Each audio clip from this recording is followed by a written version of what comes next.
stiff arms of crap out of Drake Kirkpatrick right there.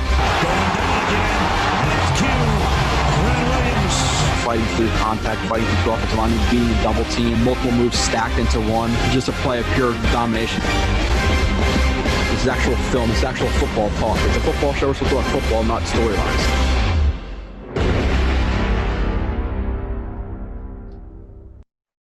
And you are listening to another edition of Blewett's Blitz.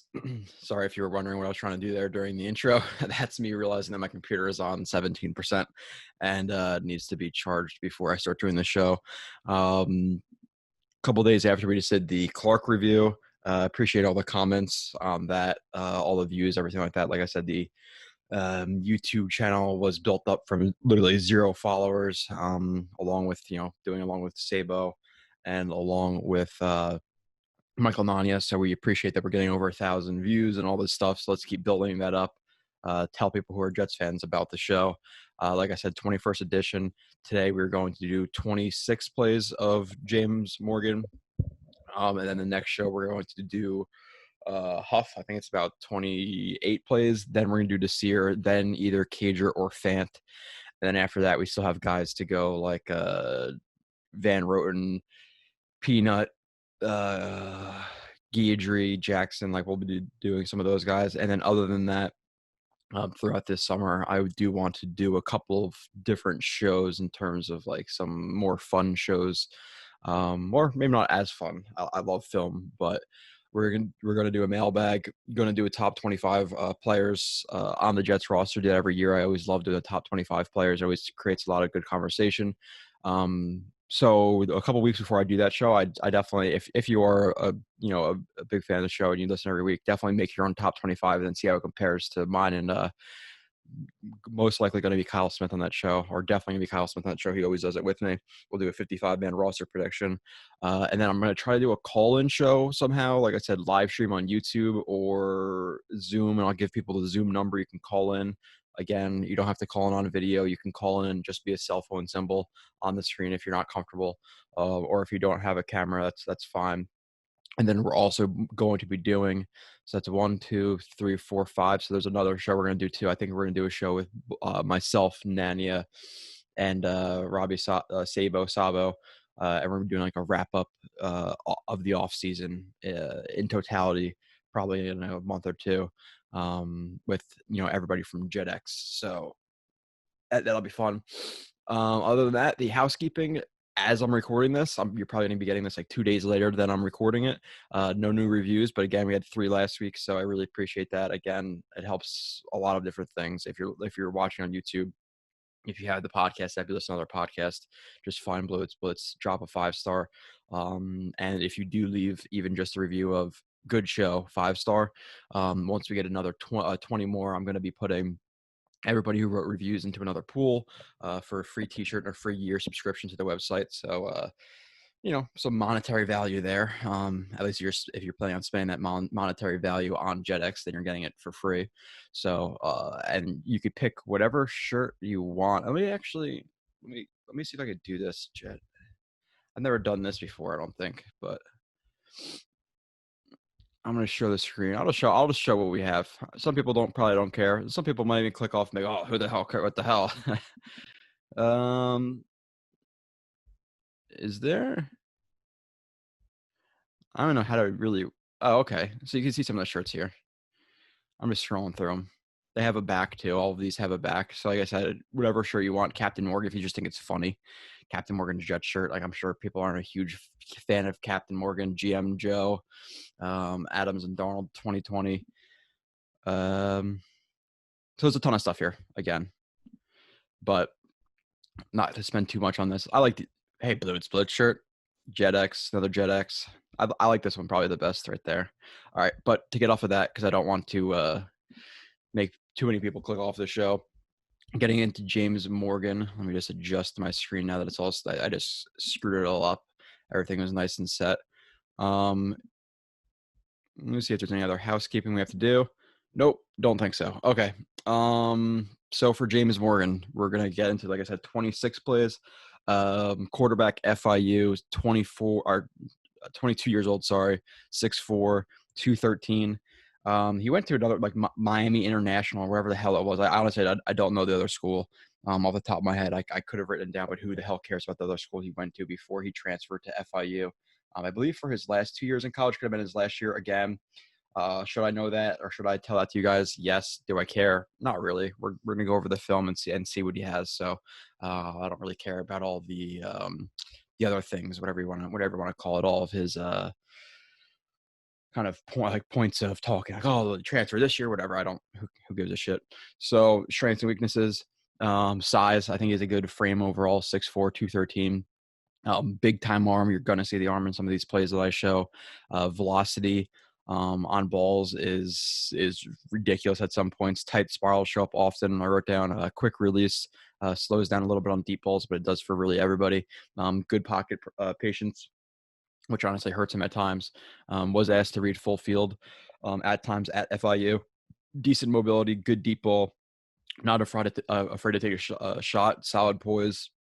And we'll keep eyes downfield while on move. Decent pocket awareness. Drop hitch or decent, like at the top of his drop or the bottom of his drop, whatever you want to call it. Ability to adjust arm slot to fit around pressure is good. Plenty of examples of tight window throws. Weaknesses: knee injury and senior season to worry about a little bit.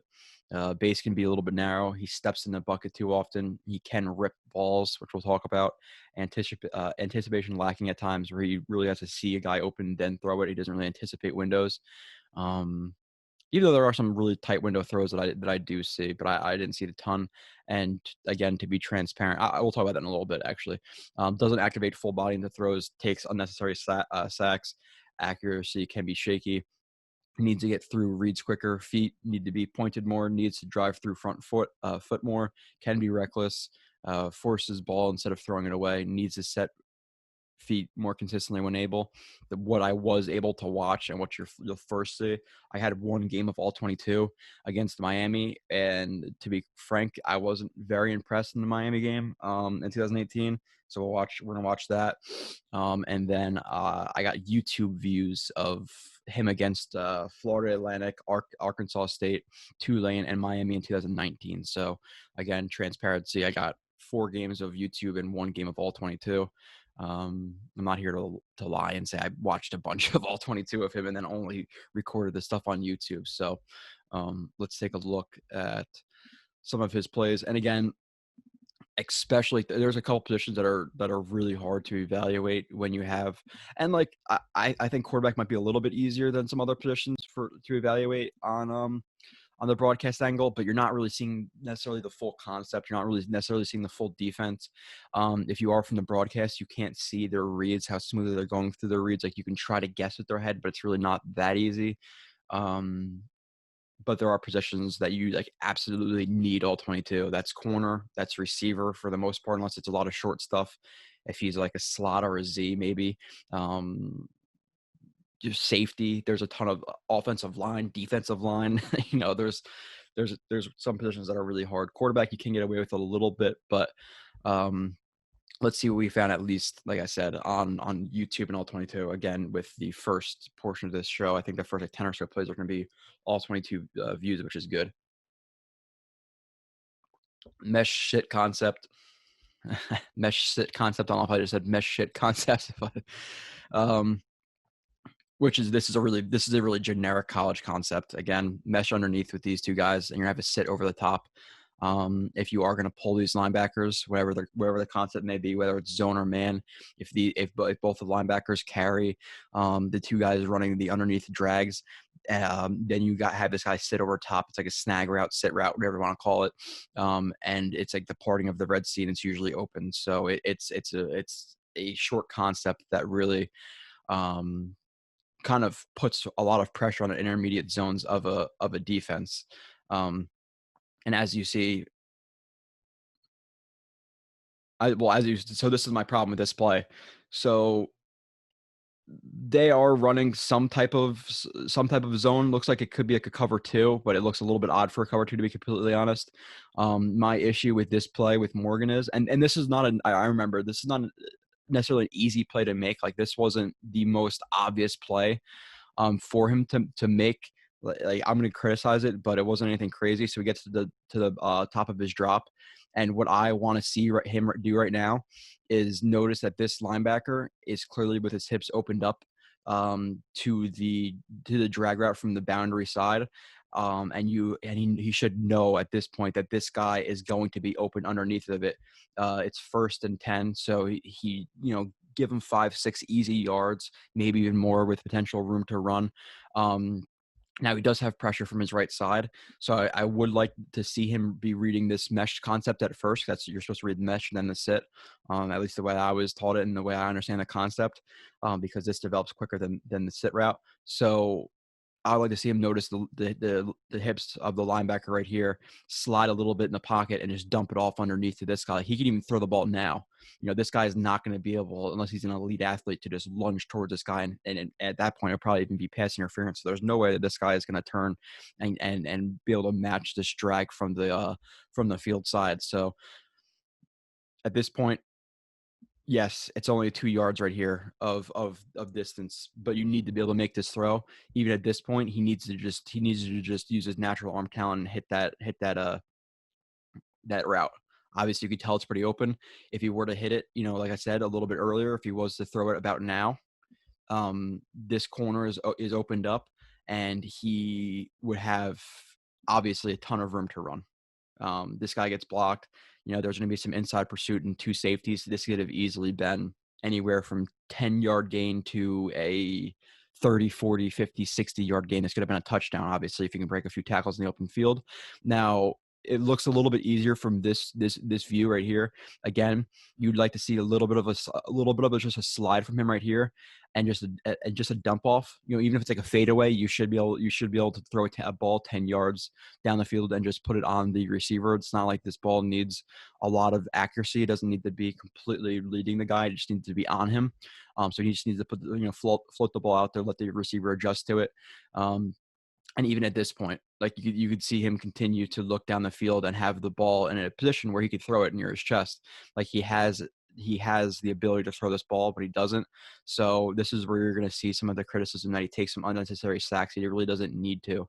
Now, in terms of the feet right here, I'm fine. The only thing I'm going to say with the footwork at the bottom right there, I would watch that hop right there. You don't want to overextend. You always want to be pretty balanced. And with again, kind of like with offensive linemen, you want shorter, choppier steps and a really even base and be really ready to throw that ball at any time. So I would just say eliminate the hop right there.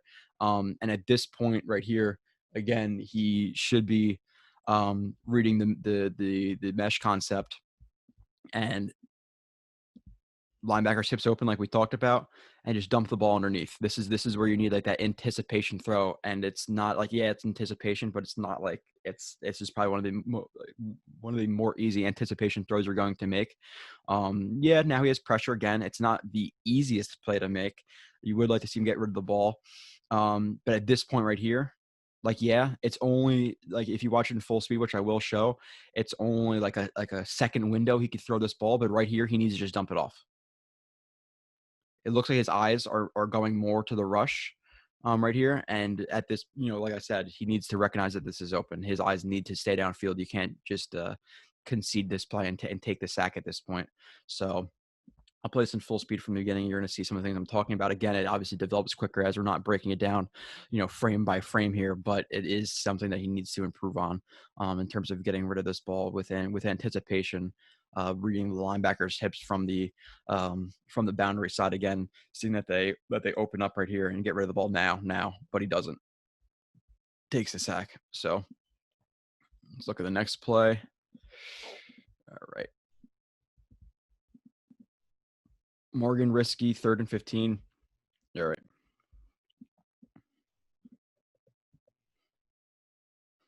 A lot of gun, by the way.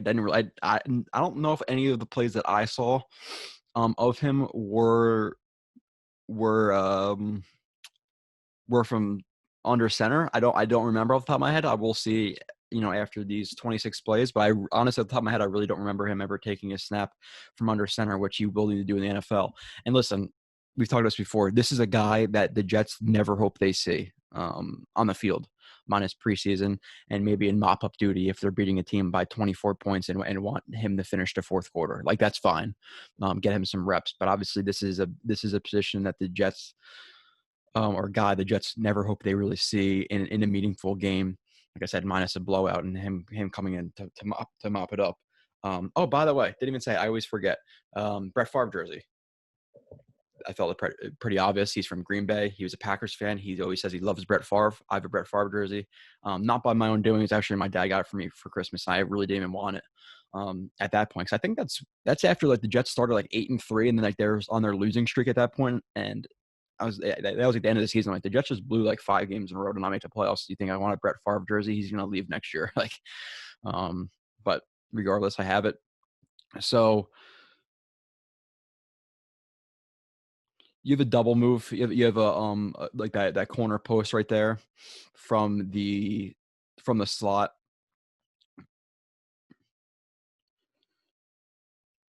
You have the curl flat right there. That's a really generic concept, high low. And he obviously he drops back, super clean pocket. Now, could you criticize him for the anticipation throw at this point? It would have to be a pretty ballsy throw, to be completely honest, for him to throw this ball now. Obviously, if he's anticipating his receiver getting over top, now maybe he could, and he could. I'm saying it would be a really hard throw. Again, I'm criticizing, but I'm not saying it's an easy play. At this point, if he is reading this linebacker, he should see that the linebacker is gonna shoot upfield a little bit, and he knows his receiver's double move is coming. So could he float it over the linebacker's head at this point and take a shot? Yeah, he probably could have. Is it an easy play? No, it's really not. Obviously, he has pressure. He scrambles out to the left side. Now, at this point, like I said, it's 3rd and 15. I'm not sure the score. I think it was a relatively close game at this point. He just chucks the ball up, and we'll watch it from the end zone view right here. I'll continue to speak about what I was speaking about. Drops back, reads the middle of the field. There's some quarterbacks who will read right, left, middle, like read their route concepts. There's some quarterbacks who are taught to just read the middle of the field, read the safeties, then look towards one side of the field. It depends on how the offense is run at FIU. So now at this point, you could definitely see he's reading that linebacker. So I would have liked to see him throw that ball and float it over the linebacker on 3rd and 15, because that's the only chance. Sorry for rewinding quickly. It's the only chance you really had of getting getting that first down. So it would need to be a good throw, because it needs to be in this soft spot of the defense, in this too deep defense. So it would need to have really good touch on it, not be a floater and be over that linebacker. So it's not an easy throw. Again, would have to come with some anticipation for him to throw this. But if he's reading this linebacker, you can obviously see that the linebacker chokes up and the receiver does get behind him. But again, it would take really good anticipation. Right, you need to see this like right now and throw it. So it would need to be a really quick trigger throw. Obviously, he has pressure, so he's not able to do that. Again, not criticizing him too much for that, because it is a hard play to make. Now, my criticism comes with you're on 3rd and 15.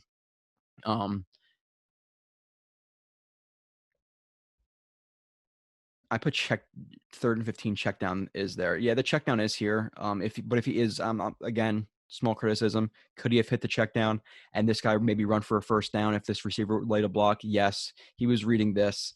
I'm fine with that. I'm not too bad of a play. But again, the issue comes with him as he's getting contacted. Pressure, almost runs away from it. At this point, just take the sack. Let the punter come out, punt the ball 50, 60 yards down the field. You hope for 60, but you can't do this. You can't be taking a sack or about to take a sack and just chuck the ball up, because now if the ball is tipped or intercepted, like you can't guarantee where you're going to throw this ball at this point when you're getting tackled to the ground. So this could have been an interception. Obviously, it almost gets the receiver. So yeah, it looks like a great play, but I'm not giving him a positive there. I just want to see him take that sack. That's a play like, okay, if he was to make that catch, I would still criticize him, because it's the process versus the result. So that could have been a pick and then a 40-yard return for a touchdown. So there's a lot into that play. let's see, near interception on, what is this? I said sail, so it's a sail concept. Yep, sail concept. Typically with a sail, you can work from all side of the field. If there's three guys, you can have the flat, the corner, or the out, and the nine. Some people put a post into it. It's still a sail concept. You can have two guys working from the opposite side of the field on a drag, on a deep over, and then a post or a nine. As long as like that 3-level read to the sideline. In this generic type of route, you can have a 3-level read that's also a flood. If the one guy's to work to the flat, the outside was to curl, and then the outside slot was to run a corner. That would be more of a flood, but it's all a 3-level read. Some people call sail flood, but flood is different than sail to me. That depends on the routes. But I'm gonna call this a sail. Near interception on sail, 1st and 10. Okay, so again, 1st and 10 scenario. It's a pretty risky throw right here that we're going to see. So he takes the handoff, play action. I think he looks like he does a pretty good job of selling that play action. Yeah, for sure, does a good job of selling that. Now,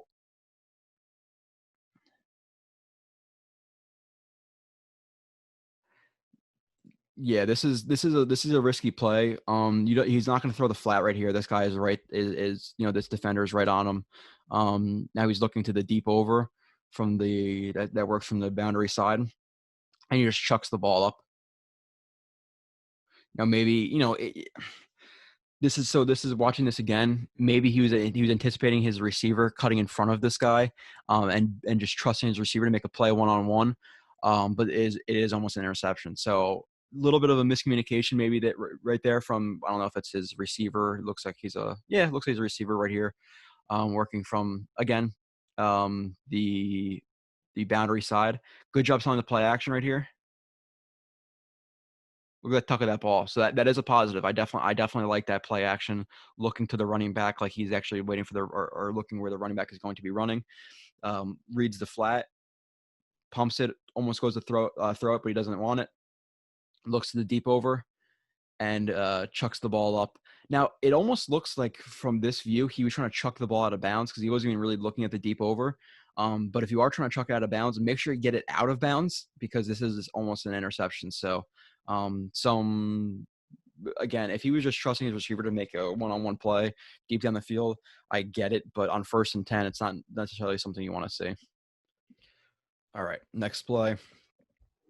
So you're going to see a lot of plays of him where his feet are not the best, but he is able to make a good throw in terms of zip on the ball. Another sail concept. Again, this is just from a different. Now you have now you have all the receivers on the same side working the sail with the flat. You're gonna have the corner, and you have a post 3-level read. If you watch this in full speed, you're gonna see plenty of zip on the ball right there, or good enough zip on the ball. It's not like it's a rocket, but it does get there with general accuracy. I do just want to show the feet of Morgan. Like, again, there are some footwork issues that he needs to work on. And it's almost like, and they're different players, obviously, but with Darnold, they both have awkward feet at times where they're not having the best technique overall with their feet, where they will step in the bucket. They might not drive through their front foot, whatever it might be. But they are able to get the ball there. But the problem with that is you might get the ball there 9 or 8 out of 10 times, but those other 2 times the ball either sails over guys' heads, too short, too far outside, etc. So you want to see footwork cleaned up, and footwork is something that's really hard to drill out of a guy, to be completely honest. A lot of guys, you see their footwork in college, it kind of is their footwork going to the NFL level, because and it's true for even in high school. You could rep something in practice where there's not a lot of pressure on you, and you could fix it. But when shit hits the fan, when you actually go into the football field, you revert back to what you know. So you really, really got to drill it every single day to fix that forward, to make that the new normal, and not have to consciously think about doing certain things. So obviously, it takes a handoff, reads the middle of the field quickly, looks to the flat right here, corner blitz, and wants to get rid of the ball quickly. But his feet are awkward here. As you can see, there's not really a lot of foot drive from his from his left foot and his hips aren't pointed. You want to see his hips get more pointed and actually be able to drive through this throw. You don't want to be throwing out to the flat like this. The hallway is pointed up the field. So this foot is looking like he wants to throw the ball straight vertically. This foot is completely to the sideline, but not driving through it. Like he steps forward with his foot towards the sideline. So there's no really throw you want to throw like that, where you're stepping forward, but you're throwing the ball horizontally. So you want to see him get his hips more pointed here. This foot is pointed fine because it's pointed where the ball wants to go, but you want to see him get his body behind this, his hips, his shoulders behind this, because he's not really generating a lot of force from his legs right here. This is all arm right here because his lower body is completely, shot out when he's throwing this ball. There's not a lot of foot drive, not a lot of upper body, lower body disconnection to create that whip, but the ball does get there. So again, really awkward throw. Again, you want to see him get, flip his hips more, drive through that front foot towards where he wants to throw the ball. Obviously there's not a lot, like the back foot slides. Not good mechanics right there, but the ball does get there with like I said, plenty of zip. So there's some awkward throwing angles that he takes or awkward feet that he has, but it's still obviously able to get there.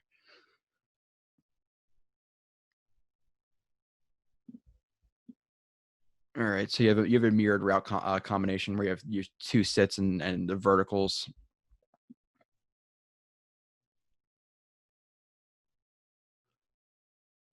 So I believe at the beginning of this play, and this is kind of like a weird review because I'm doing the end zone view and then I'm doing the field view, then the end zone view. So I'm not really able to see everything. I believe it looks like he drops back and he's reading the middle of the field. He holds this safety. He sees his safety is there. He's going to take a one-on-one shot with his receiver. I'm okay with the shots down the field.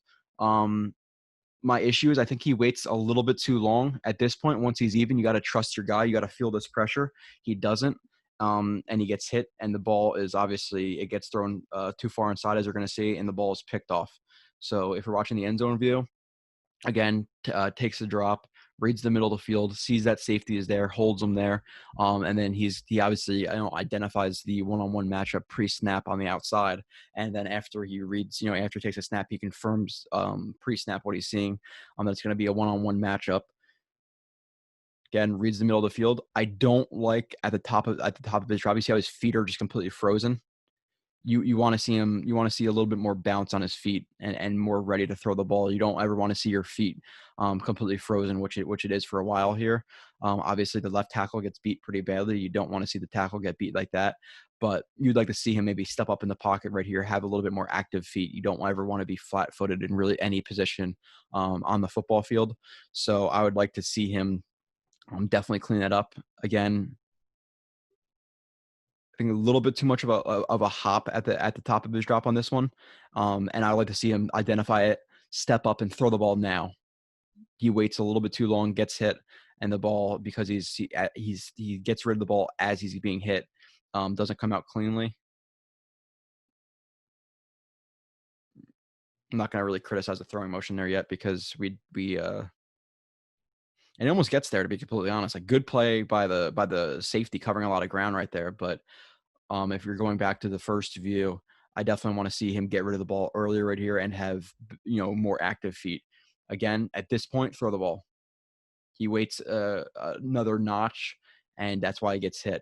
So if you're not decisive and you don't, and you're not sure if you want to throw it, chuck the ball out of bounds. But you can't wait too long because the pressure is going to get there. You have to have that internal clock, have that awareness of what's around you. He doesn't, gets hit from the backside, which is, which comes to the argument. Okay, well, is left tackle more important than right tackle? Yes, for sure. It is. I just don't think it's as dramatic as some other people do. As a difference. Like people are like, oh, should they draft him? He's only a right tackle. Or, oh, should they really sign up for this big money? He's only a right tackle. I think left tackle is a slight bit more important. It's not anything drastic, though, because, historically, the better players are the left outside linebackers, the left end. So the right tackles actually go up against the better players But obviously you want your quarterback's blind side protected because he can't see that. Like maybe if that play was coming from the right tackle, maybe he would have saw it. It would have been his peripheral vision. He would have stepped up and threw the ball. But because it's coming from his left side, he didn't see it. So that's yes, that's why left tackle is more important. But let's not diminish the value of right tackle. Having a really good right tackle is also very, very important, and just a little notch below having a really good left tackle, in terms of importance. I just labeled this zip on ball. All right.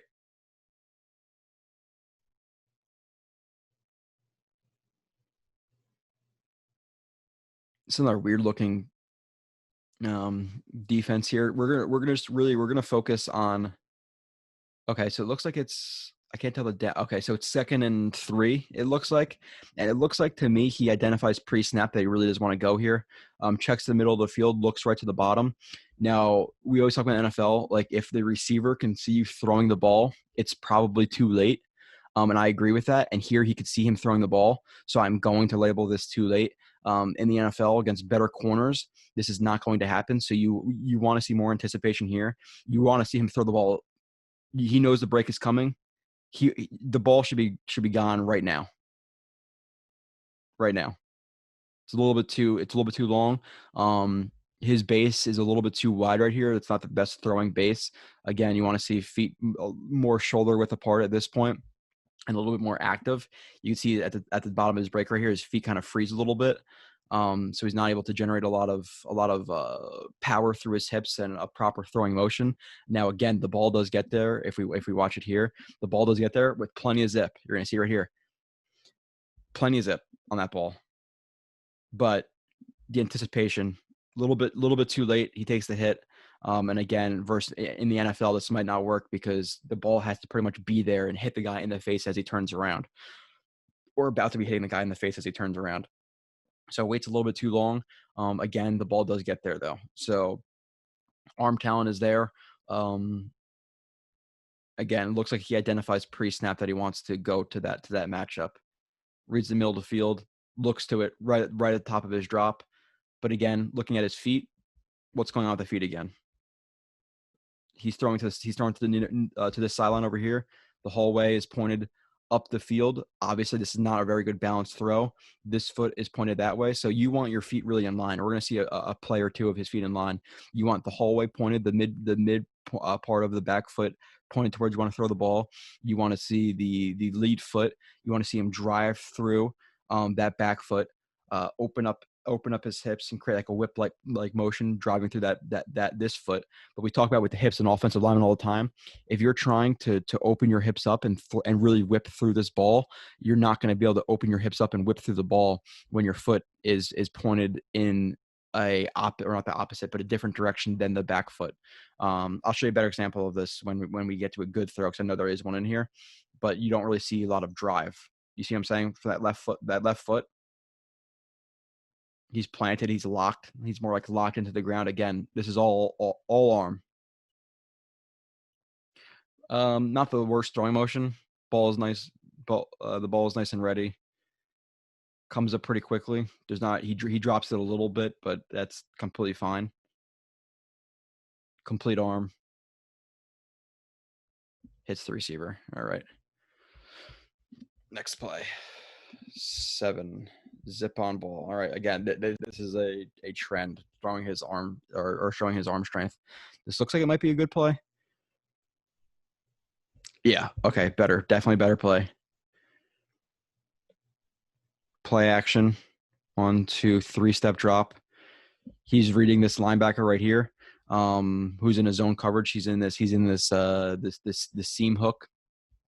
It's probably to call it. You can call it a hook. You can call it a seam hook. I usually call the hook more of the middle of the field. If you're in like a cover 2, it's 2 seam hooks and a hook. So for this defense, which again is an odd one. You have the corner blitz, but he's not really working hard to get over to the top. Like they're not capping him. So if he was to run a hitch right here, it's a pretty easy throw. So this is odd. So it almost looks like a cover 1 hole that they're disguising, but he's not matching him. So yeah, this is a weird defense for sure. He's reading this linebacker. He sees the dig route getting over top of the linebacker with the linebacker reading the quarterback. So the linebacker is really just spot dropping right here. Like he's not really matching, which is my issue with like spot dropping type of zones and defenses. Now, obviously, with like a cover one hole, it's more of a spot drop. You're not really matching. But in this scenario, it's a weird defense to run. He anticipates that he's going to get there. Now, he could have got rid of this ball a little bit earlier, to be honest. Like if we're going to throw a little criticism, he sees the linebacker looking at him. He doesn't know where this guy is, and he knows that his momentum, the linebacker's momentum, is going outside while his is going inside. So he could have got the ball out, a second earlier. But again, not going to criticize too hard. Delivers the ball again. You're going to watch it. I'll play this in full speed with plenty of zip. Really, good accuracy, general accuracy, puts it right on his receiver, in between two zones. Nice throw for sure. He has the arm talent. He definitely needs to fix his feet. Definitely needs to activate more of his lower body through throws. Play action.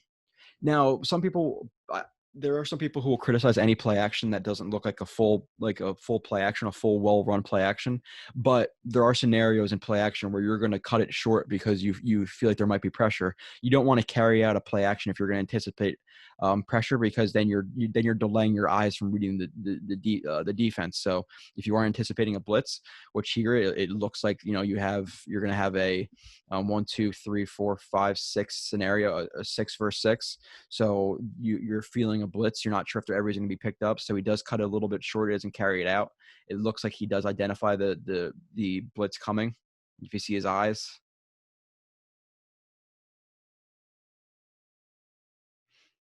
I'm not sure if he does or not, to be honest, but he does cut that play action short. So doesn't sell it fantastically. I like the climb in the pocket. He feels the pressure from the edges, so they're squeezing in on him. He steps up. Better throw right here. So you're going to see, again, the hallway pointed where he wants to go. He's going to the middle of the field. This foot is driving towards it. And he does I don't know if his upper body and his lower body disconnect. Yeah, they do. Okay. So you see how his hips start moving forward before his upper body does, how those hips whip the shoulders forward. You see how his hips right here are pointed forwards while the upper body is still pointed in the direction it is. I'm not good with degrees, angles, and things like that, but they're disconnected. That creates that whip. That creates you're taking that momentum all the way through the back foot, up through or through the legs, which you're draining a lot of force to that back foot to the front foot. And then your front foot is whipping the hips forward, then takes your upper body and whips that forward. So it's all one big whip, a throw in the NFL. That's what it's supposed to look like. So you have that here. Now, I would only say that this foot, the front foot, I would like to see it drive a little bit more towards the target. Do you see how it kind of, instead of driving towards the target, it kind of goes a little bit more lateral? I like to see a little bit, it just cleaned up a little bit, going more towards the target instead of out to the side. Again, a little criticism with the feet, but overall, it is pretty solid mechanics. Pretty tight throwing motion. He has more of like a slingshot. It's not super condensed. Throws the ball, solid spiral, right on the receiver's chest. So, good play. Play 8. Touch late. All right.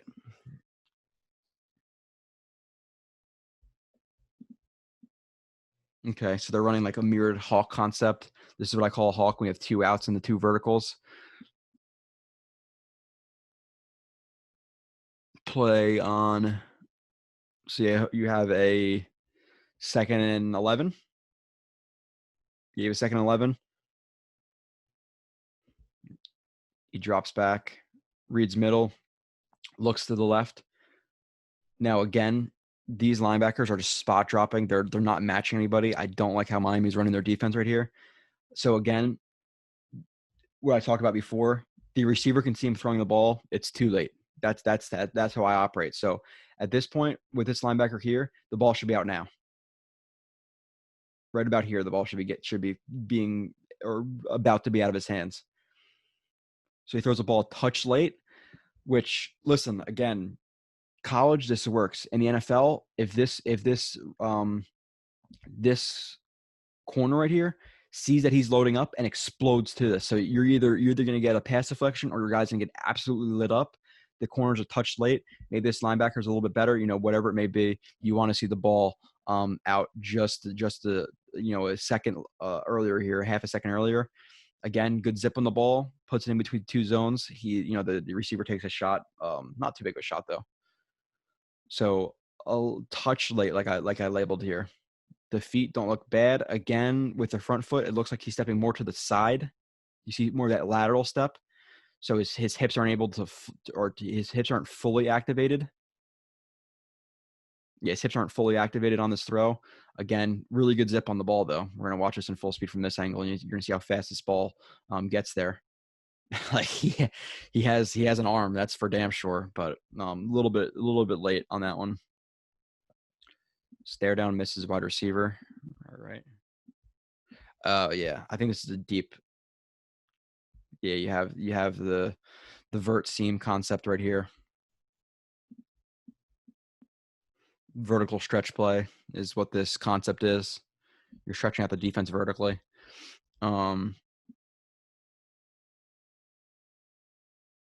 This is a throw he needs to make. Really clean pocket. Obviously, he eventually gets contacted, but his eyes, I can guarantee you from this other view, his eyes are locked onto this guy, right here to the seam route, to the bender, and he tries to throw the ball in between. He tries to throw the ball inside of this guy. I don't know if he sees number 25 here breaking from the inside.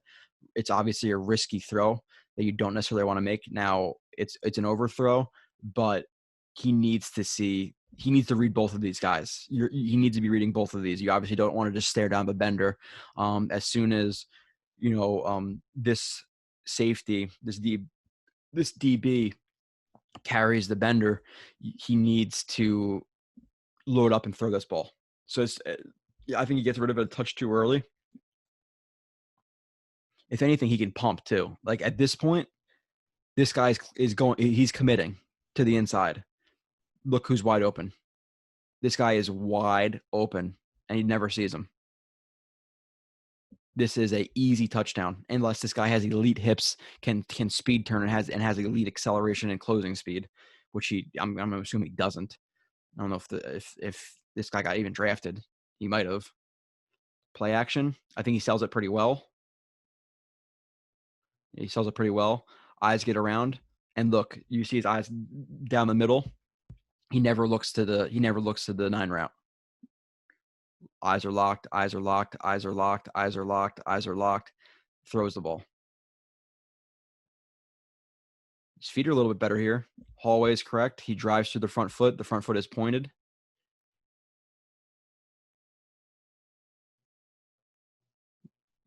But again, looking from the other view, he needs to check this guy. As soon as he gets past him, as soon as he gets past this defender right here, again, looks like a cover 1.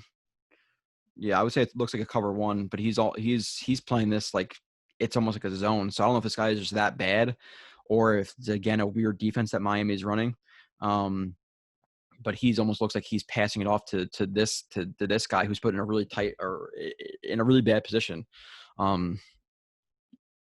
Whatever he chooses, he should be wrong here, but Morgan makes him right. Guy's wide open, doesn't hit him. Not what you want to see. Morgan ball behind. All right. I think this is a difficult throw, if I'm not mistaken. Remember. Okay. Yeah. So this is another play where I'm gonna criticize, but it's also not the easiest play to make. Especially the way he throws the ball. Drops back, reads the defense. 1, 2, 3 step drop. So with this guy in trail, you'd probably like to see him either get rid of the ball now, anticipation. You'd like to see them get rid of the ball a little bit earlier here, or we're going to watch it from the other view. We might be seeing what he's seeing with this play. Again, drops, reads the middle. My thing is he might know that this linebacker, I think it's number 35, is working underneath. So he might want to squeeze it in a really, really tight, in a tighter window. As you're seeing right here, he might want to put the ball in between these guys. Now the ball is behind. So if anything, you want to see it on a different trajectory in the middle of these guys. And if you don't have faith in yourself doing that, what he should be doing from the opposite view. Sorry, again, there's two different views and you have to kind of work through both. What he should be doing, if he is anticipating this linebacker, either throw the ball earlier, which he should. You want to see more anticipation here, or float the ball over top. This guy's in trail. He's underneath, not necessarily float it like a lollipop, but you don't have, this guy's in a deep zone. He has all of this field right here to work. So you'd like to see a little bit more touch on the ball over top right here, like behind this ref, and let him run to the open spot of the field. Instead, he tries to squeeze in between these two zones, and it's a little bit too far behind. Now, this is a play where did he see that linebacker, and was that the reason the ball was behind, or was it because of poor footwork? We're going to watch the feet right here. So it's kind of those, it's either one or the other. See how his feet freeze a little bit and his base is pretty narrow right here as he throws it. Now, I do like, this is where you do see the adjusted arm slot. So usually it comes more over top. This is more to the side. So he is able to, and I said this in his strength, he is able to adjust his arm slot to throw the ball. As you can see, he comes more, again, from the side to avoid this guy. So I like the adjusted arm slot, but the ball is still behind. So as you see the adjusted arm slot and the ball behind, it definitely is a tough throw to get the ball exactly where he wants it. But if you're not able to, like I said, touch pass over the top or a little bit more anticipation, and throw the ball as he's breaking on that ball or on that play. Okay, I remember this play, and I just said what, because I'm not sure exactly who he was throwing to here. You have this receiver. I think he works on like a fade initially. Yeah, he works on a fade, and the ball is not out as quick as not necessarily it should be, but as the receiver expected to be. So he's going to cut inside. He adjusts to the play. Obviously, you don't want to see him just completely, keep running out of bounds. This receiver on the bottom right here. So he adjusts his route to the inside. You have the over route right here, which honestly you'd hope he sees a little bit earlier, maybe throws, but that's a tough throw. This guy underneath, he had to float it really, really well. So I'm not sure. Let's see his feet right here. Do you see? So like my problem with this throw is he's fade, like, and we'll watch the other view right here, but I'm watching it, obviously at this point. You see how he has time to set his feet right here into his throw, and he's fading backwards. And again, this lead foot is coming back with him and kind of working more backwards and laterally. This is all arm again, a laser, and he gets there. So I don't know if he was trying to throw this ball, the ball to this guy, to this receiver on the cross, and he got behind him and it hit this guy over the top. I don't know. This is a play I do not know. I can't tell you. I don't know anybody but him can tell you, or Morgan can tell you. And I don't know if he would tell you the truth. Play action, roll out to the left. It looks like his eyes are on the middle. Looks like eyes are in the middle, and throws it. So if you go back to this, sorry, and again, a lot of rewinding, but I kind of need to on this episode, so excuse me. Play action, roll to the left. Eyes are reading the left side. Then eyes go to the middle. So I'm going to say it looks like, again, middle, throws the ball, but it does end up squirting behind and getting to the guy in the back of the end zone. So I think he was throwing to, this is like a Madden type play. Okay, you're throwing it to B and it ends up going to X because you missed the throw. That I think that was a little bit of luck, to be honest. And I want to see him activate more of his body into this throw. Now, I know there is a little bit of pressure in his face, but he has plenty of time to step up into this throw. So here, set your feet, step forward. You don't want to be working. You see that left foot is really exaggerated out to the side, and it's really just all arm. There's not a lot of whipping motion. There's a little bit of whipping motion, but obviously his base is not set. Now it goes right past that linebacker, right through like a really tight window and gets to the back guy. I do not think he was trying to throw the ball there. Ridiculous play, nonetheless. That would be on a highlight film. But breaking that down, I don't know what the hell happened there. Arm talent, all right.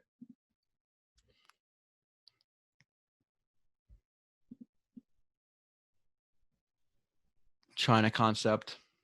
It's a smash variation where you have the out over the top, or the corner over the top, and the in route underneath of it. So this is a China variation.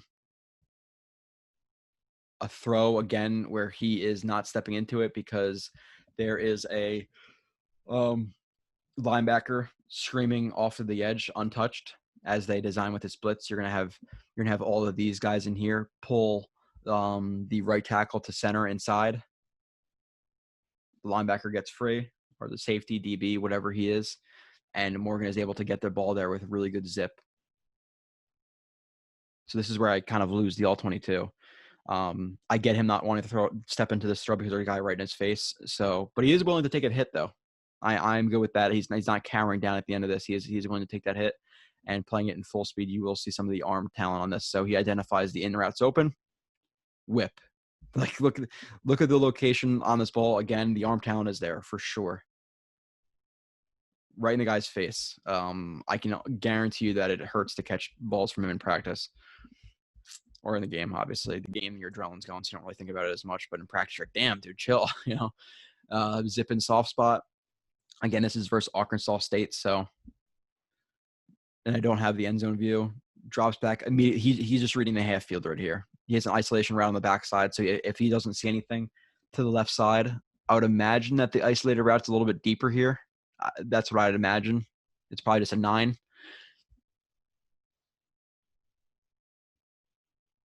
I call this a cab concept from the middle, or from the number 1 and 2. When you have well, this could be a cab concept. It's a levels variation where you're going to have the inside guy sit. Usually in a cab concept, this is an option route. So I don't know how Florida International runs it, where this guy always sits down, but typically in a cab concept, this guy sits and then he can either go inside, outside, or sit it down where he is. Obviously, at this point, if it is an option route, you'd like to see him break to the outside right here. But it is a levels variation where you have that option route right here, and then you have the guy from over to the top on the outside running the dig route. So he sees the dig route come open, tight spiral, right in the guy's face. So watch it in full speed. Good job of him. What he sees right here. Sorry, my window is kind of blocking me from seeing this. Yeah, better. Okay. I don't know if you guys couldn't see this either, but he's reading the left side of the defense. He sees this guy sit. He sees this guy sit. He sees his dig route get open under behind it. It's a big window, but plenty of zip on it. Let's watch it in full speed. You're going to appreciate the zip. So he throws some solid lasers. He definitely does. Good location too. His accuracy struggles at times when his feet go off. But if his feet get corrected, he has arm talent. And again, we signed Flacco. I don't know if Flacco's going to be healthy, but this is a long-term development type project, and people don't love the pick. I don't love the pick necessarily either. I think you probably could have got him a round later, but at the round later, we got Bryce Hall. They needed a backup quarterback. A lot of people were bitching last year about Falk and what the hell is the other guy's name they brought in? Fales. And listen, I think they should have signed somebody. They just should have signed somebody at that point in the season and not just wrote it out with Fales or whoever it was. But at the beginning of the season, I was fine with their backup quarterback. The people act like the Jets didn't sign a backup, and this is like the Monday morning quarterback that you do. Last year when they had Darnold and then they brought in Simeon, I was okay with that. Simeon was like 13-12 as a starter, so he was about 50% as a starting quarterback in the NFL. Decent backup, and I still think he's a decent backup. He unfortunately came in and got hammered by the Jets offensive line like the rest of the quarterbacks did, and broke his freaking leg or whatever he did. So I criticized Joe Douglas for not bringing another quarterback at that point, seeing how bad Fales and Falk were. But people act like they went into the season with Fales and Falk as a backup. No, they went into the season with Simeon as a backup quarterback, who was a solid backup quarterback in the NFL. Now you're going to the backup into the season with Flacco, who Joe Douglas obviously was the key guy in drafting him. He's the guy he sit on the table for, so they have that connection. And Flacco isn't what he used to be. I don't think he's even a top tier starter as a backup. I think he's a mid-level starter. I will watch his season if I have time throughout the off season, through July to watch the season. But I do want to get guys like Desir, Peanut, et cetera out. Van Roten, Fant, and maybe some undrafted guys before I get Flacco and Gore out. But I wasn't very impressed, but he's better than the guys they have now. So he's a third string quarterback who the Jets might need to start, a game or two, hopefully not really ever, but maybe they do in a year or two. So a backup quarterback is a very important position.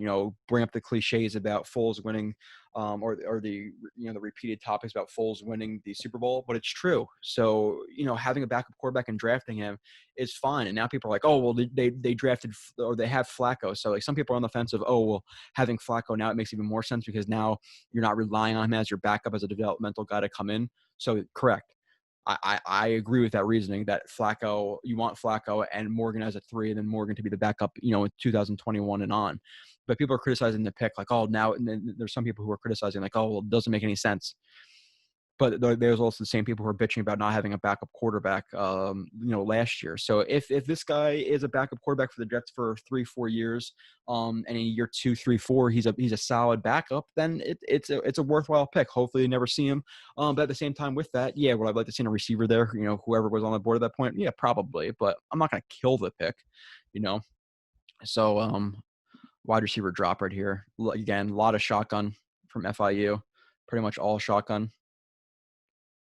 The running back's a little bit late to pick up that blitzing DB. So this is where you see some of the touch. Okay. So let's watch the feet here because this ball is underthrown to me. Step in the bucket. You see what I'm saying? So the hallway is correct. This foot is correct where the ball where he's pointing with that hallway, but he's not driving through that front foot. This is a lot of Darnold's problem. Darnold does the same thing. People, throwing from an open stance. This is creating you see that there's no disconnection from his lower body and his upper body. He's creating no whip right here. This is a full arm throw, which could be it could be on target. Typically, you call it ripping the ball. Usually it's an overthrow. This one ends up being an underthrow, but plenty of time in the pocket right here. Yeah, there's the cat blitz right there from the slot DB, or it could be safety. So I'm not going to call it cat blitz. Cat blitz is from the outside corners, but step in the bucket. This is why people say that if there's a bucket to the left side of his foot right here, his foot lifts up and then goes into the bucket. That's what I call it, step in the bucket. It's really that simple. So not proper footwork from Morgan. Ball is underthrown. Okay, the wide receiver has a gear down and turn to the ball. This ball, instead of being where it is when he catches it, at this point, which he actually drops it, the ball should be like almost more towards the star. Let the guy run underneath it. But he does not because of, again, improper footwork. You want your momentum to be going towards, again, driving through that foot, momentum going towards the guy, not momentum going towards the sideline as you're trying to throw the ball. That's why it ends up short right here, with the step in the bucket. 15, tight window throw. All right. By the way, the receiver should have caught that, but he does drop it. Morgan for sure could have put that in a better spot. Drops back, reads left, reads middle. This looks like another. Yeah, this is definitely a cab concept as I know it. You have the guy from the outside working the dig. You have the inside guy working that option route. This guy's going to break outside as this guy sits down. See if he reads him.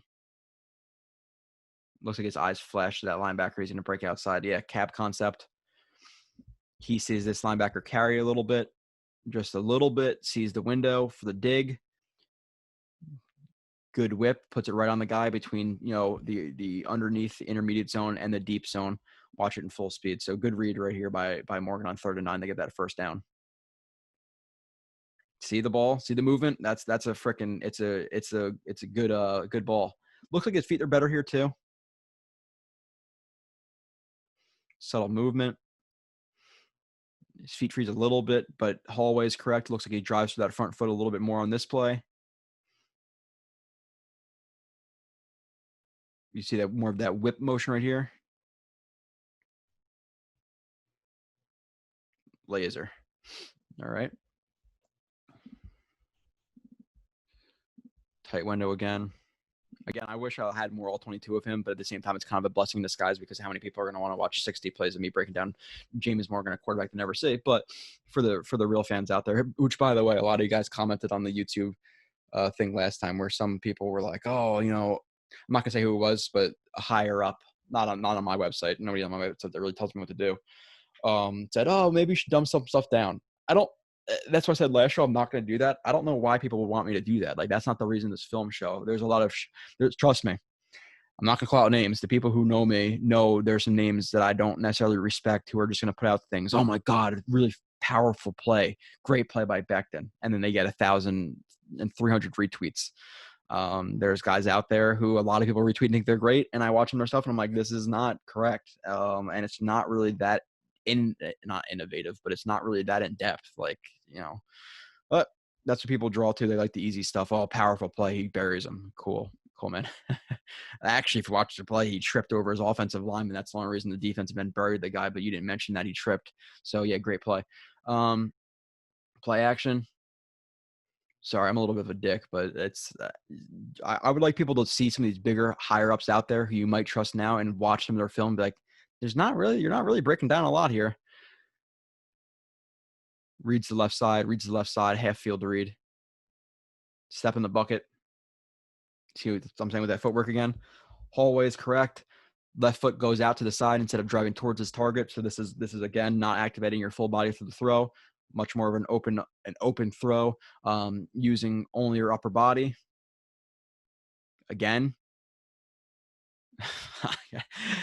ballsy throw, ridiculous throw. Now, this is a play where I could criticize it because if this safety was taking more of a flat angle instead of such an aggressive angle, he probably does get the hand on this play the hand on this ball right here. But he does not. So he sees that window to throw the ball and he hits his receiver literally right in the chest. So really, and I'm going to show it again, really good zip, ballsy throw. Should the DB have played this differently? Probably. This is a play where I can't see exactly what Morgan was seeing. Obviously, he's reading to the left side through the play action and thinks he can fit it in there. Look at that ball, man. That is now. Should he maybe put a little bit more touch on there and throw it over the top a little bit more to the back of the end zone? Maybe. You know, again, something I can't criticize because I can't see it. I can criticize the feet though.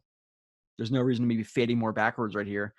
Again, you want to see him hitch and come up from that hitch. He kind of lags in that hitch right there to the top of his drop and is fading backwards as he throws the ball. So I'm going to criticize the feet right there, but a ridiculous throw. Nonetheless, again, if he activates his full body, the power he can put on some of these balls, he's the strongest arm on the Jets right now. Flacco probably did when he was, you know, in his prime. Darnold has a good arm, not a amazing arm. I think Morgan has the best arm on the team right now. Play action. Sees that honey hole in what looks like a cover 2 defense.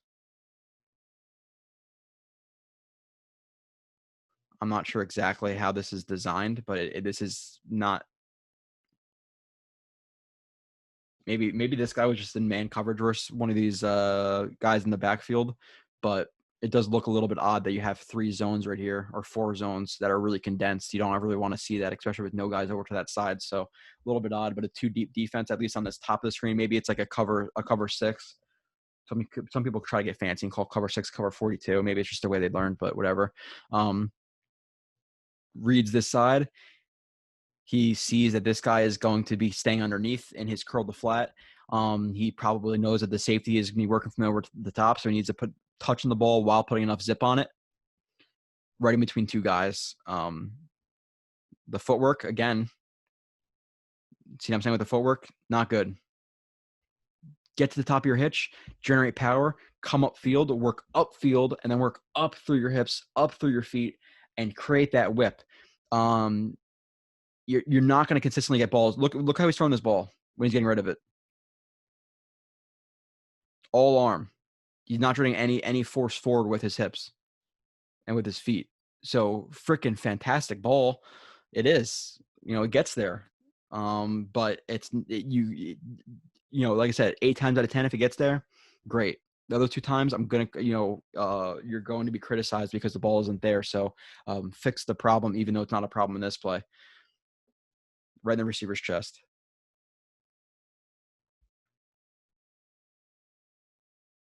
That's the ball location doesn't get much better than that, but the feet need to be fixed. Force ball. All right.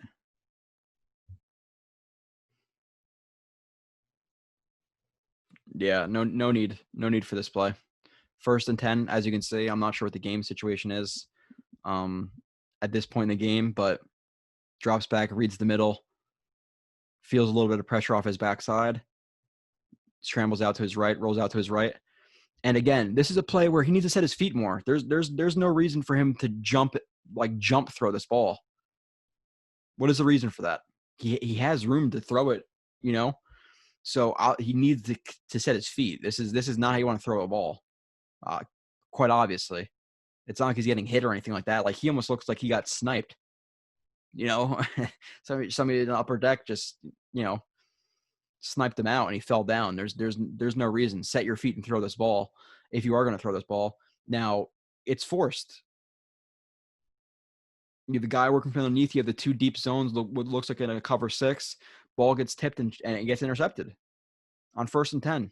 There's no reason to throw this ball, especially like he does. Tipped up, tip drill, picked, and it's not a house call, but no need for that on 1st and 10. Timing feet. All right. This is versus whatever team this is. Okay. So this is where you're seeing some tight window throws. Again, the feet, don't love them. See that the front foot, hallway, again, looks correct. The midpoint of that foot, you want it throwing to not where the receiver is, to where the receiver's going. The receiver looks like he's cutting in. The hallway is correct. But the foot, again, is not driving towards the target. It's driving towards the silent, that step in that bucket. It points to him, but you're not generating full force right here. And this throw is, you see a little bit too much of that windmill release on this one. This one, you want to see his upper body fixed a little bit. You see that, how it drops down like that? You don't want it to drop down like that. You don't want that elongated release right there. So there were some ones where he's more of a condensed release. This one is not one of those. Throws the ball. Again, with plenty of zip on it, you can't really even see the ball. Gets there between the linebacker and the safety, or the corner right there. So I'll play it in full speed. So the feet aren't good, but the window that he hits and the zip he puts on the ball, look at the zip. And the receiver runs for an extra, over 15 or so yards because of how quick that ball was to him. But the feet aren't good there. Morgan TD. Although I think this is just a read option, right? Yeah, read option. Generic inside zone read option. This is the most generic read option you're going to get. They're reading this end if he crashes down. Obviously, you hold the ball. If he takes you hand off the ball. Now, good job by Morgan, showing some athleticism here, because this guy squeezes down on the mesh point right here, and he tries to take both guys, but Morgan does a good job of selling the handoff, pulling the ball out at the last second. The very last second, he pulls that ball out, widens his angle, gets around this guy, throws the arm out there just in case to defeat the arms or the stiff arm him, and runs in for the touchdown. Now, I hope that was a late hit call. I don't know if it was, but in the NFL, this is a late hit call. So let's watch some of the athleticism here. He's not a Lamar Jackson, but he does have some mobility. He almost looks like a little bit less athletic Ryan Tannehill. I don't know if that's a proper comparison. I'm just talking about their body type. They're not the same player. Shotgun snap, drops back. He's reading middle, left, right. Sees nothing he likes, continues to drift back in the pocket, continues to drift back, sees somebody open. Now, this is a little bit better of a throwing motion. But even with this one, the foot's driving a little bit more forward, and it's driving forward, but almost to the side at the same time. So I would like to see even more drive from that front foot, to be honest. You could see how his body, how his hips are taking him, his momentum to the outside, but you want to drive forward. So it's a little bit better here, but not the best throwing mechanics from the lower body. The upper body, Again, a little bit more of like a slingshot type of release. But the ball, if you're looking in the air, plenty of spiral, literally right on his receiver. It does not get in a better location than this. That is the perfect throw. I'm not sure exactly what happens. I'm not sure if the receiver runs like I'm not sure what the route is. I can't tell you. It looks like the receiver adjusts, gets behind the defense. The ball has plenty of zip on it deep down the field. Call this I labeled it rope. Perfect ball. Absolutely perfect. Perfect zip on it. Perfect location. Perfect spiral. Really good ball, but the feet, again, going to criticize there. They're not the best. So you see the trend here. All right. 22 Morgan. Tight window. 3x1 gun set. So he reads the right side. He works back to his left. The right side's a spot concept, by the way. When you have this can be, again, you can work from different areas of the field with this. Like some spot concepts, you're going to see this guy run a snag, run across and sit down. You're going to see this guy run a corner and this guy running the flat. It's a triangle read is that spot concept. But in this instance, you have the outside running the corner, the inside or the outside slot running the snag, and then the inside slot running the flat. But this is still a snag concept. I mean, sorry, some people call it a snag. Some people call it a spot. I call it a spot concept because I call snag. I identify a snag as a route. This is why, like, again, you're going to hear a lot of different concepts from me that some people you might see people call this a snag concept. Based on my terminology, I don't, because I call a inward breaking, like almost curl route, a snag route. If you're going to go my terminology, this is what I call it. This is a lot of people call it a spot as well. He reads that, doesn't see anything he wants, which he obviously could take this flat, at this point. This linebacker, this guy looks like he's reading his eyes. So if he were to look to this flat, he probably would break on this, to be completely honest. So it looks open, but it might not have been if he decided to throw it. He is reading the left side. He reads this. It looks like he's reading this linebacker. His eyes at least flash that linebacker. This linebacker is opening up to the inside.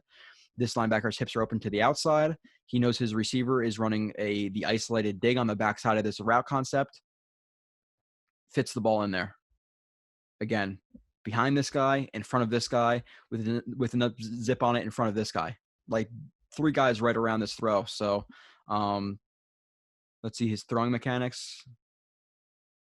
The foot, again, more to the side than towards his target. The feet are pointed correctly. Hallway's there. Foot is there, but the momentum from the feet is not proper here. But again, as you play it in full speed, you're going to see plenty of zip on the ball in a tight window. Look, I like the way it will depend on the quality of the video, but if you're watching a ball and you really can't see it in the air, and it looks like it's skipping in the air, that's when you tell it's zip. Like you can't even see this ball really. Like it may have to do a little bit with the paint that it goes through. But tight throw for sure. 4 more plays.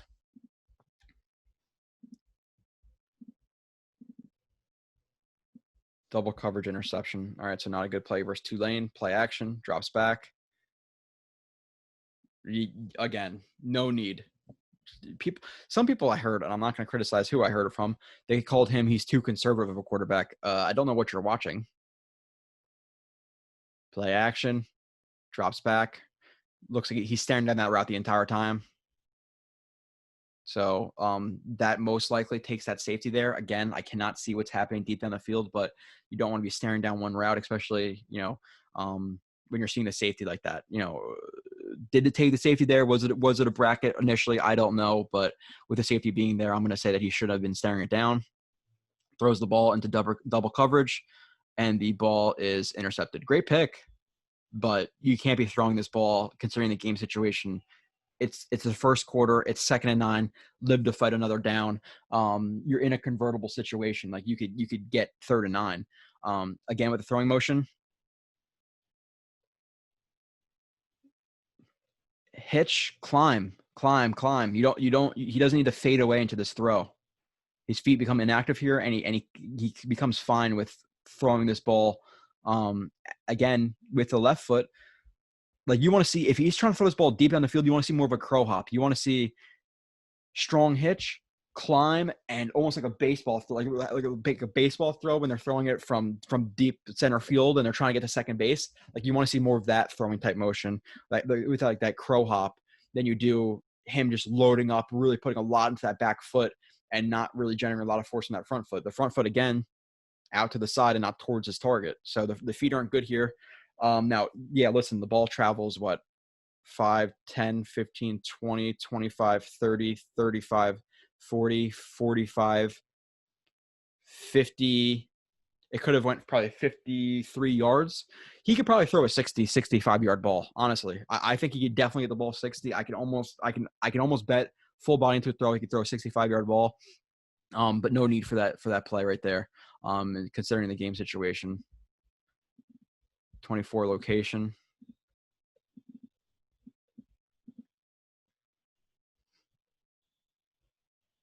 All right, you have another vert seam right here, bender with the bender route from the inside, seam route.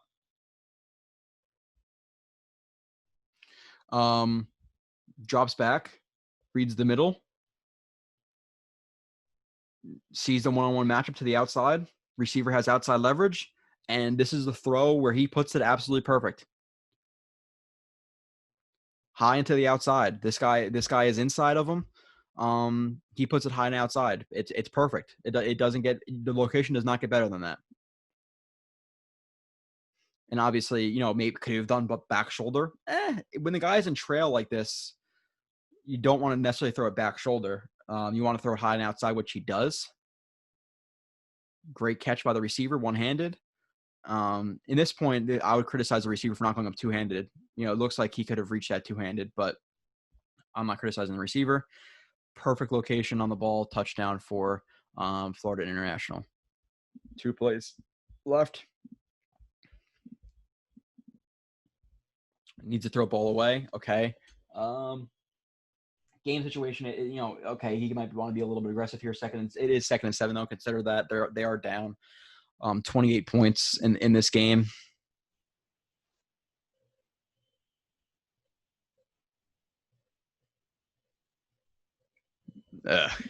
Okay, so sorry for the quick rewind. Shotgun, reads left, sees nothing he likes. Looks like another China concept to the bottom. Feels the pressure, rolls out to his right.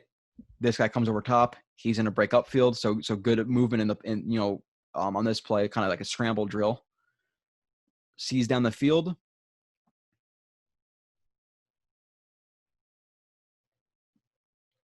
Not really generating a lot of power from his legs right there, and just chucks the ball up. Now, if he were to throw this ball behind and over top, maybe that's what he was trying to do, but he doesn't. So it's an interception. Or is it an interception? No, it's not an interception. Now, yeah, the receiver got behind those guys. He needs to put more mustard on it and throw this over top, but he doesn't because he's not really activating his full body from the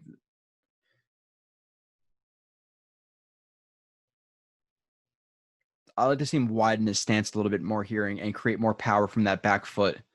You see, he's really narrow right here. I want to see a little bit more of him running into that right foot and whipping from that right foot. His feet are a little narrow right here, doesn't create a lot of power, and the ball is picked. So either if you don't think you can get it there, throw it out of bounds, or get it there. It's as simple as that. The ball doesn't get there, and it's almost picked. Sorry, it's not. It is tipped and not picked, but almost picked. Last play.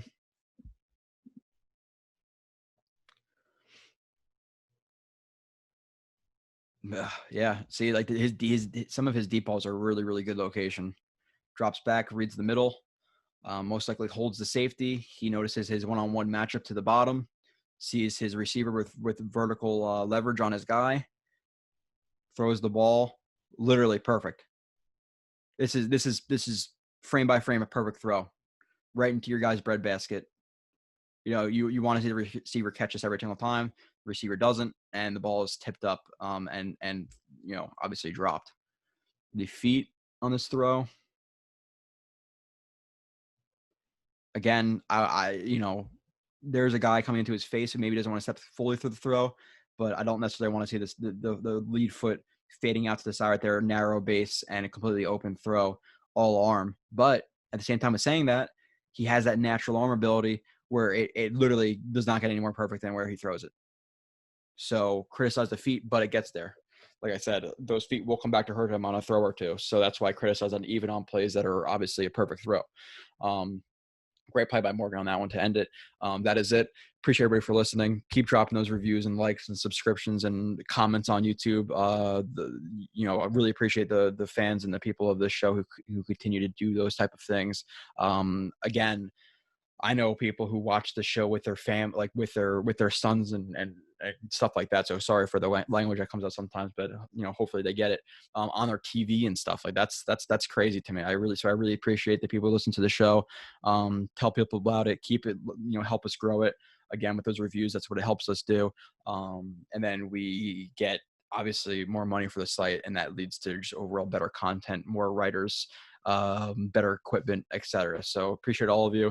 I will see you back in probably about, I don't know, by the time you see this, maybe it's like Saturday. I'm recording on a Thursday, so maybe we come back like within a week for Bryce Huff, maybe a little bit less than a week. But again, appreciate everybody. I'll see you soon.